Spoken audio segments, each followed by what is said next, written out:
नमस्कार दोस्तों, welcome back to the bullion stocks. बात करेंगे आज लालपैथ लैब के ऊपर। इस कंपनी में हमारा इन्वेस्टमेंट है। आप लोग जानते हैं कि इसमें हमने इन्वेस्टमेंट किया था कुछ समय पहले और राइट नाउ इस स्टॉक में एक अच्छा मूवमेंट देखने को मिल रहा है। चार्ट पे कुछ चीजें आ रही है, फंडामेंटली कुछ हो रहा है, तो सब लोगों के क्वेश्चंस भी थे कि एक बार रिव्यू किया जाए। और यही नहीं, सिर्फ लालपैथ लैब नहीं, बहुत सारे फार्मा स्टॉक्स जो वो कुछ करने वाले हैं। कईयों में ब्रेकआउट आ चुका है, वो निकल चुके हैं, कईयों का ब्रेकआउट पेंडिंग है, वो भी साइडवेज है या करेक्शन कर रहे हैं, अपनी अपनी जर्नी के हिसाब से चल रहे हैं। लालपैथ लैब भी उनमें से एक है और इस कंपनी के ऊपर हमने ये वीडियो अपलोड किया था। उसके बाद हमने इसमें अच्छे रिटर्न्स भी निकाले। याद दिलाना चाहूंगा और डिस्क्लोज भी करना चाहूंगा, इस कंपनी को हमने यहां पर लिया था। आप में से बहुत से लोगों को याद होगा, यहां पर लेने के बाद लगभग 2700 के आसपास मैंने एक अपडेट डाला था, I am booking 40% of my profit. वो मैं बुक कर रहा हूं। रिमेनिंग प्रॉफिट को हम राइड कर सकते हैं। स्टॉक का अभी ट्रेंड ऐसा है और अभी हमें दिख रहा है कि स्टॉक इन लेवल्स के ऊपर आके एक नया जो हम कह सकते हैं कि जोन जो है उसमें जाना चाहता है। क्योंकि अगर आप ध्यान से देखेंगे, ये एक बहुत बड़ा जोन है जहां पे स्टॉक ने कंसोलिडेशन किया है। ये कंसोलिडेट हुआ है कब से? लगभग 2022 से 2024, 2 इयर्स का एक बड़ा कंसोलिडेशन है। तो 2 साल के कंसोलिडेशन के बाद जब ऐसे ब्रेकआउट होकर स्टॉक निकलते हैं, वहां पे नया स्विंग भी बनता है। प्लस वहां पे वो लोग भी आके पैसा कमाना चाहते हैं जिन्होंने नीचे मिस कर दिया और इस ट्रेंड को वो राइड करने के लिए देख रहे हैं, तो दोनों के लिए वो फेवरेबल हो जाता है। याद दिलाना चाहता हूं, कुछ समय पहले हमारे मेन चैनल मनी मैटर्स पे मैंने डिवीज लैब का भी एक वीडियो डाला था, डिवीज लैब के ऊपर भी, और वहां पे भी मैंने आपको दिखाया था कि मेरी होल्डिंग है और इसमें हम जल्दी ही 4500-4600 के लेवल देखेंगे। वो लेवल भी आ चुके हैं, वो लेवल भी कंप्लीट हो रहे हैं। तो फार्मा पूरा चल रहा है, सबकी अलग अलग जर्नी है, एक टाइम पे सारे स्टॉक नहीं चल सकते, ध्यान रखिएगा। तो अब डिवीज लैब हमने देखा, आज बात कर रहे हैं डॉक्टर लालपैथ लैब की। तो डॉक्टर लालपैथ के सबसे पहले मैं फंडामेंटल एक बार फिर से रिव्यू कर लेते हैं ताकि आपको कुछ सीखने को मिल जाए। So have a look at the fundamentals. तो ये हमारे सामने चल रहे हैं लालपैथ लैब के बेसिक लेवल डाटा। मैं इन डेप्थ नहीं जा रहा हूं, रिमाइंडिंग अगेन, लगभग 30 से 23 हजार करोड़ के आसपास की मार्केट कैप है, 65 का पी है, आरओसी आरओई अच्छे हैं। पी एक बार एक्सपेंसिव लग सकता है, but look at also the industry P, उसको देख के एक्सपेंसिव लगेगा ही लगेगा कि हाँ यार एक्सपेंसिव है, बट इसके ओवरऑल ट्रेंड को अभी समझेंगे। प्रमोटर्स की होल्डिंग बढ़िया है, डेट नहीं है, अच्छी बात है। ईपीएस अच्छा कहा जाएगा। यहां पर बात कर लें, प्रॉफिट की ग्रोथ तो अच्छी है, अनप्लेज है holding, free cash flow good है, अच्छा है। यहाँ पे मार्केट कैप टू सेल्स अच्छी है। पीजी थोड़ा सा एक्सपेंसिव होने का इंडिकेशंस दे रहा है, बिल्कुल दे रहा है। इन्वेंट्री टर्नओवर रेशियो शानदार माना जाएगा, बढ़िया कहा जाएगा। एसेट टर्नओवर देखा जाए तो मुझे कुछ खास यहाँ पे लगा नहीं रहा, लेकिन ओवरऑल कुल मिला के ठीक ठाक फंडामेंटल है, अच्छे फंडामेंटल्स है। अब ये पी का जस्टिफिकेशन यहां से देखिए, 5 साल का जो एवरेज पी है, ये आपको दिख रहा होगा, वो 70 के आसपास है। Right now you are at 60-65, तो आप इसे ओवर वैल्यूड नहीं कह सकते, ये ध्यान में रखिएगा। आगे बात करते हैं, क्योंकि मार्केट ने इसको एक्सेप्टेंस दिया है 70 के पी का। ये हमारे सामने क्वार्टरली रिजल्ट्स हैं। अभी रिसेंट में 545 करोड़ का इनका सेल्स था, प्रॉफिट 86 करोड़ का, मार्जिन 27% के, ये हमारे पास डिटेल आई है। ईपीएस लगभग 10 रुपए के आसपास इसने रखा। कंपेयर करिए इसको लास्ट ईयर के मार्च से, सेल्स ग्रो हुई है, मार्जिन्स ग्रो हुए हैं, प्रॉफिट सुपर ग्रो हुआ है, कोई दिक्कत नहीं है, ये हमें पता चला। और कंपेयर करिए पिछले मार्च से, वहां से भी आप देखेंगे मार्जिन्स, सेल्स, प्रॉफिट अच्छे माने जाएंगे। और कंपेयर करिए पिछले मार्च से, यहाँ पे देखिए आपको सब कुछ डाटा जो मिल जाएगा। अब आप देख रहे हैं 2021 की जो वैल्यूएशंस थी, जहां पे प्रॉफिट था 10 रुपए का ईपीएस था, उसको अब इसने 3 साल बाद अचीव किया है। लेकिन समय तभी होता है जब कंपनी का बुरा समय हो और ट्रेंड बुलिश करने वाला हो, या एकदम बुरा समय है, अच्छी कंपनी है, तब पैसा लगाया जाता है। तो हमने जब पिक किया था, हमने 2023 के आसपास इसको पिक किया है। 2023 में हमने इसको पिक किया था ईयर में लगभग 2000 रुपए के आसपास। तो अभी जो स्टॉक है वो 10 रुपए के ईपीएस के साथ फाइनेंशियल्स में तो सुधार होना शुरू हो चुका। जो पहले यहाँ पे मंदी थी, वो लग रहा है कि कुछ सुधार होते हुए नजर आ सकता है। और जब थीम चल रही है फार्मा, तो ये भी बहती गंगा में हाथ तो धोएंगे, ध्यान में रखिएगा। आगे चलिए, यहां पर ये हमारे सामने ईयरली पीएनएल, ईयरली पीएनएल को जरा ध्यान से देखिए। हाईएस्ट एवर इन्होंने सेल्स के डाटा को पोस्ट किया है, जो अच्छी चीज है। मार्जिन्स को अगर आप देखेंगे 27%, जो कि पिछले साल से काफी अच्छे सुधर गए हैं, पिछले साल कम थे। अगर हम ईयरली पीएनएल की बात करें तो this is the highest ever profit जो कंपनी ने पोस्ट किया। अगर हम ईपीएस की बात करें तो हाईएस्ट एवर ईपीएस। 2022 वाले ईपीएस की बात करें तो उसके बाद करेक्शन कंपनी ने कर दिया, क्योंकि खराब होना था 23 में, तो वो करेक्शन हुआ, वापस सुधर रहा है, तो वापस ग्रोथ की संभावनाएं बन जाती है। तो ओवरऑल फंडामेंटली तो कोई प्रॉब्लम नहीं है। इंटरेस्ट को जरूर देखिए, क्या कंपनी कोई बहुत बड़ा इंटरेस्ट पे कर रही है? नहीं, इंटरेस्ट बहुत बड़ा पे नहीं हो रहा, लेकिन एक छोटा पार्ट इंटरेस्ट का जा रहा है। ये टोटल डेट फ्री हो जाए तो वो भी नहीं जाएगा, ध्यान में रखिएगा। आगे बात करिए, यहां पर हम देखते हैं मैनेजमेंट इसको मेंटेन कर पाता है क्या, सेल्स को और ग्रोथ को। तो ध्यान से देखिए, सेल्स 15% से ग्रो हुई है, साफ दिख रहा है, और 5 साल में दिख रहा होगा 13-15% ये ग्रोथ है। तो हम मान के चलते 12 से 15% की ग्रोथ रहेगी, इससे ऊपर नहीं रह सकती। अगर प्रॉफिट की ग्रोथ की बात करें तो 12 से 15% यहाँ पे भी ओवरऑल प्रॉफिट ग्रोथ दिखती है। आपको दिख रहा होगा एक साल में सीधी सुधर गई 50% से ऊपर। तो इसी टाइप से चलती है चीजें, एवरेज अगर आप देखेंगे तो वही निकल के आएगा। अगर हम स्टॉक प्राइस सीएजीआर की बात करें तो रिटर्न कितना है, तो 5 साल पहले जिसने पैसा लगाया उसको आज भी 22% के आसपास के सीएजीआर रिटर्न मिल रहे हैं।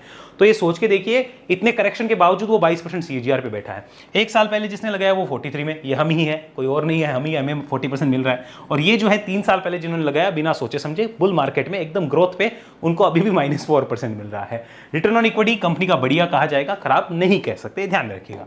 आगे बात करते हैं, यहां पर हम शेयर होल्डिंग पैटर्न को देखते हैं। तो शेयर होल्डिंग पैटर्न में आप देखिए प्रमोटर्स के पास अभी 55% के आसपास की होल्डिंग है। अगर ओवरऑल देखा जाए तो ये स्लाइटली थोड़ी सी कम हुई है, लेकिन बहुत बड़ी कोई डिक्लाइन यहां नहीं देखने को मिली। क्या है, पब्लिक को चिपका दी गई? आइए देखते हैं। एफआईआई के पास देखिए गजब की होल्डिंग उन्होंने पिछले कुछ समय से बढ़ाई है। 26% एफआईआई होल्डिंग है, जो मुझे इसके पीछे काफी ऐसी होल्डिंग 2-3 साल में नजर नहीं आ रही, जो कि 26% है। तो ये भी अच्छी चीज कहा जाएगी। डीआईएस की होल्डिंग अगर आप देखेंगे, ये लगातार यहाँ पे डीआईएस जो है यहाँ पे बाय कर रखे हैं और अभी 10% के आसपास डीआईएस बैठ चुके हैं। पब्लिक की होल्डिंग अगर आप देखेंगे तो वो तो लगातार गिरती जा रही है और अभी 10% से भी नीचे पब्लिक की होल्डिंग है। ये हमें ध्यान रखना होगा, ये आपको नोट डाउन करना होगा। तो ये 10% से भी नीचे पब्लिक की होल्डिंग आ चुकी है। अगर नंबर ऑफ शेयर होल्डर्स की बात करें तो लगभग 1.5 लाख लोग इसके आसपास हैं जिन्होंने इस कंपनी को ले रखा है, बाकी ज्यादा नहीं है। यानी ज्यादा लोगों तक इस कंपनी की रीच नहीं है, ये ज्यादा रिटेलर्स का फेवरेट स्टॉक नहीं है, ये हमें ध्यान रखना होगा। आगे अब चार्ट को देखते हैं।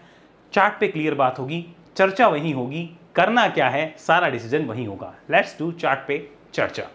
तो अब हमारे सामने आ रहा है लाल पैथ लैब का डाटा। ये चार्ट हमारे सामने है, ध्यान से इसको समझने की कोशिश करिए। लाल पैथ लैब में हुआ क्या है, पीछे से इसको पिक्चर लेंगे पूरी की पूरी। स्टॉक ने यहाँ पे एक करेक्शन किया था एक अच्छी तेजी के बाद 2017-18 में। लगभग वो करेक्शन हुआ था 43% का अपने हाई से। उसके बाद में स्टॉक ने एक अच्छा रन पकड़ा। फिर देखिए स्टॉक ने करेक्शन किया, यहाँ पर लगभग वो करेक्शन हुआ है 36% के आसपास। इसको ऊपर से पकड़ा जाएगा, यस 36% के आसपास का एक करेक्शन हुआ है। आगे देखिए फिर स्टॉक ने यहाँ पर 2020 के क्रैश के बाद में एक जबरदस्त तेजी पकड़ी। ट्रेंड बुलिश था, वो ट्रेंड यहाँ पे कहीं नेगेटिव हुआ और उसके बाद स्टॉक जो है गिरता ही चला गया। 2 साल से कंसोलिडेट कर रहा है और करेक्शन हो गया 60% के लगभग अपने हाई से, 58-60% का करेक्शन। उस करेक्शन के बाद आप ये देखिए, चलिए इस करेक्शन डाटा को नमस्ते कर दें, कर दिया नमस्ते। चलिए अब इसको देखिए आप ध्यान से, ये 2 साल का कंसोलिडेशन डाटा है, दिस इज कंसोलिडेशन।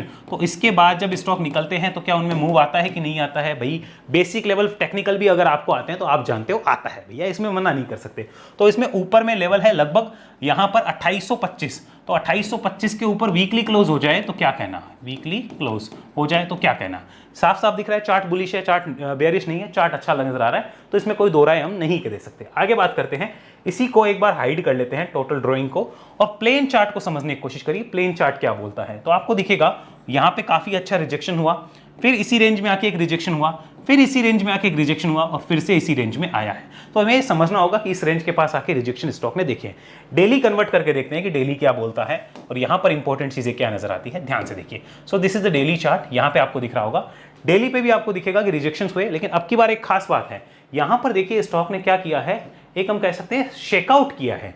शेकआउट किया है, यहां पे देखिए ये रहा, यहां से ऐसे नीचे आया, शेकआउट करके फिर ऊपर भाग गया। यानी यहां पे जिन्होंने बेचा है ना, वो भी अफसोस कर रहे होंगे बेचा क्यों है, ध्यान में रखिएगा। तो उनका अफसोस आगे जारी रह सकता है।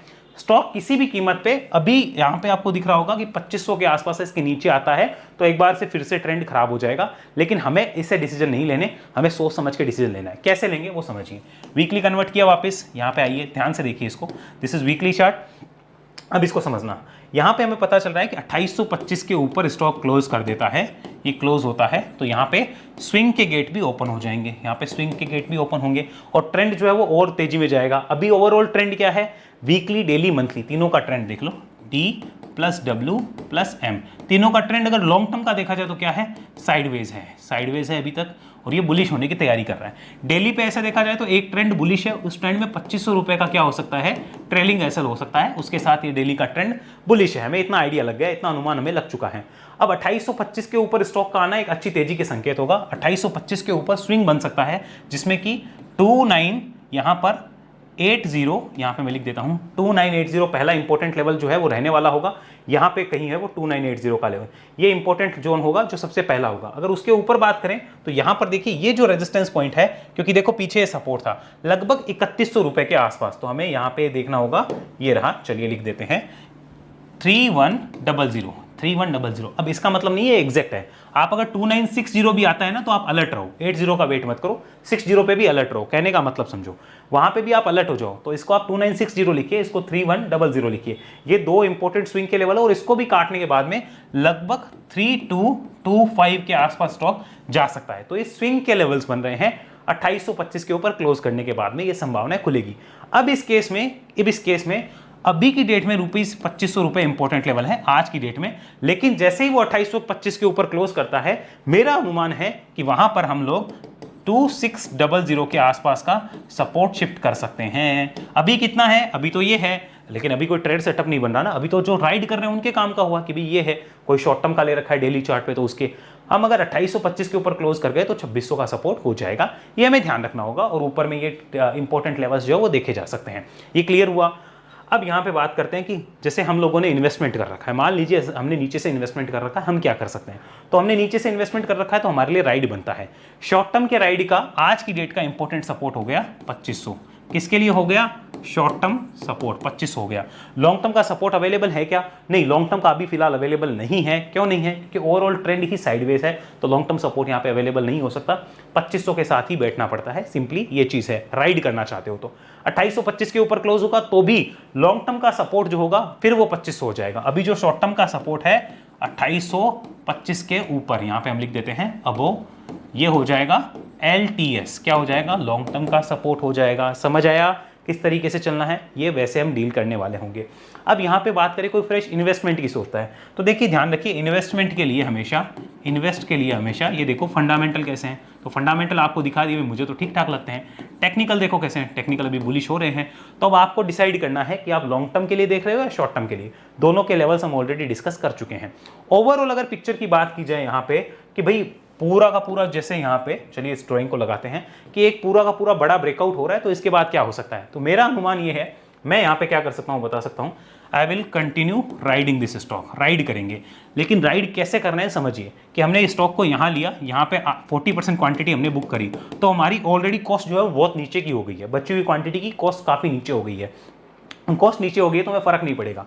अब मानो स्टॉक यहाँ से 3200 या 3300 आया, और हमारे पास मान लीजिए 2200 का, 2000 का, किसी भी भाव का, 1800 का लिया हुआ है, किसी भी भाव का लिया हुआ है, हमारी ड्यूटी है कि कुछ ना कुछ जरूर बुक होना चाहिए, ताकि अगर सडन झटका मार्केट में आता है तो हमारा प्रॉफिट ऐसा नहीं कि वो स्क्रीन पे ही रह गया, कुछ ना कुछ बुक होना चाहिए। फिर उसके बाद इसको हम जो है वो राइड करते हुए चलेंगे।